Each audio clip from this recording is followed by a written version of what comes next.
Halo, selamat pagi semuanya. Semoga semuanya sehat selalu ya.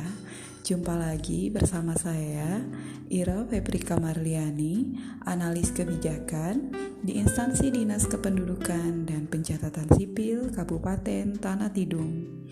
Tema kita hari ini tentang pelayanan publik. Nah, apa sih yang dimaksud dengan pelayanan publik? Yuk kita simak sama-sama. Pelayanan publik adalah segala bentuk jasa pelayanan, baik dalam bentuk barang publik maupun jasa publik. Pada prinsipnya, menjadi tanggung jawab dan dilaksanakan oleh instansi pemerintah di pusat, di daerah, dan di lingkungan badan usaha milik negara atau badan usaha milik daerah dalam rangka upaya pemenuhan kebutuhan masyarakat maupun dalam rangka pelaksanaan ketentuan peraturan perundang-undangan. Sebagai ASN, sudah merupakan tugas dan fungsinya sebagai pelayan publik. Beberapa contoh jenis barang atau jasa publik, yaitu 1. Udara bersih, 2. Cahaya matahari, 3. Pertahanan nasional. Monopoli membuat individu tidak dapat memperoleh barang atau jasa yang mereka butuhkan di pasar karena hanya ada satu kekuatan yang mendominasi terjadinya transaksi ekonomi. Dalam pelayanan publik, terdapat barang atau jasa yang memiliki rivalry dan eksklusivitas yang rendah. Maknanya, barang atau jasa tertentu yang telah dikonsumsi oleh seorang individu tidak akan habis atau masih dapat digunakan individu lain. Consumption sering kita dengar dalam pelayanan publik, yaitu suatu kegiatan yang bertujuan mengurangi atau menghabiskan daya guna suatu benda, baik berupa barang dan jasa, untuk memenuhi kebutuhan dan kepuasan secara langsung.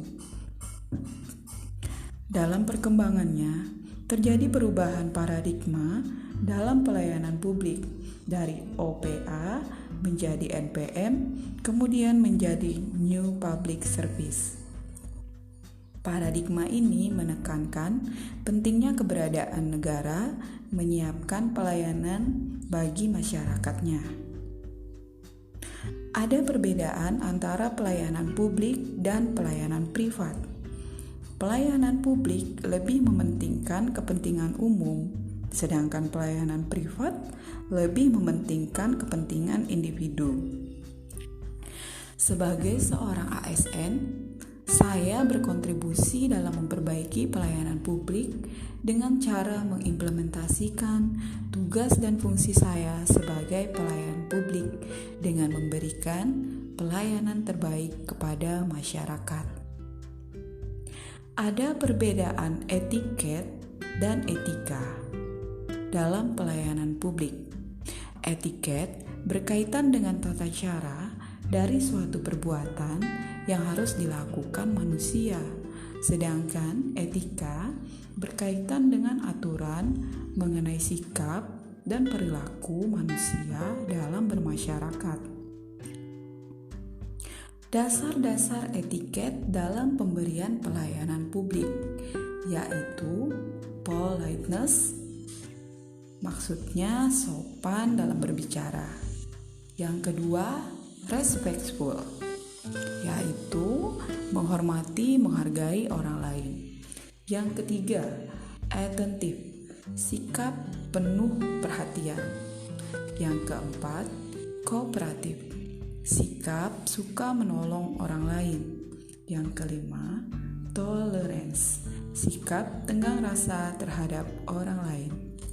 6. Informality, sikap ramah kepada orang lain. Yang terakhir, self-control, sikap mengendalikan emosi dalam setiap situasi. Adapun tujuan dan manfaat etiket dalam pelayanan publik yaitu komunikatif, memudahkan berhubungan baik dengan setiap orang.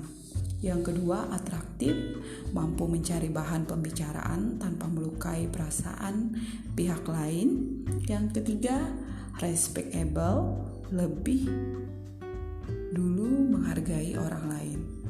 4. Self-confidence, untuk memupuk kepercayaan dan keyakinan pada diri sendiri dalam setiap situasi. Demikian segmen tentang pelayanan publik pada hari ini. Semoga bermanfaat buat teman-teman semua. Sekian dan terima kasih. Sampai jumpa.